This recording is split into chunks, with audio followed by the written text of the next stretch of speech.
ने मीडिया ने जितने भी अजीज दोस्त आए मैं सारे शुक्रिया अदा करना और खास कर गए चौधरी अजीम बख्श साहब की खुशअमदीद आखना इस एरिए में इस इलाके में इन्हों पसमानदा तबके की इस मकाम तक पहुँचाया और राख दिली नाल लोगों नाल अच्छे मुनासब रखे, अच्छी पेशरफ्त रखी और अच्छा तलक रखा, जिसकी बुनियाद पर अज ये टाइम आया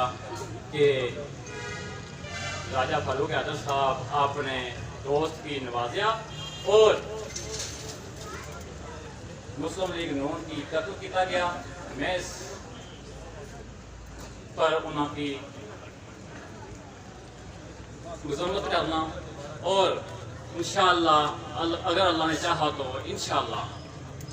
चौधरी अजीम बख्श एक माकूल आदमी है और इसकी काफ़ी काफ़ज है,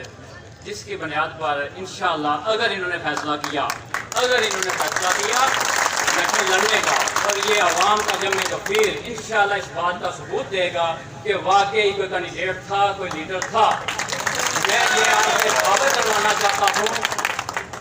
आज अजीम बख्श साहब जीते हुए हैं, उसकी वजह एक हाजिर वजीर आजम और एक एक्सपायर वजीर आजम गठजोड़ नामंजूर और इतनी कम अकली और कम ज़र्फी इतने बड़े इंसान को नहीं खेलनी चाहिए। उसकी वजह अगर तुम मर्द हो, तुमने 40 साल सियासत की, आज एक 40 साल नौजवान जिसका आज एक प्लेटफॉर्म बना और एक मंजर पे आया, क्या उसका हक नहीं? तुम इतने बुज़दिल और इतने डर गए हो कि एक 40 साल नौजवान के से डर गए हो और आज तुमने फारूक हैदर की मिन्नतें समझते करके ये साबित कर दिया कि तुमने वाकई शिकस्त तस्लीम कर ली है।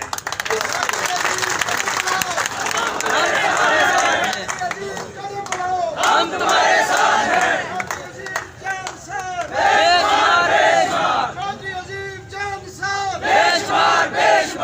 मैं आज इस स्टेज की हिफाजत से वादा करता हूँ अजीम बख्श साहब आपसे, जो जुनेद साहब आपसे,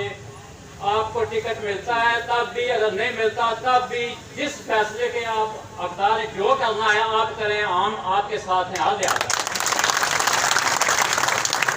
इन्हीं के साथ इजाजत चाहूँगा। मेहरबानी।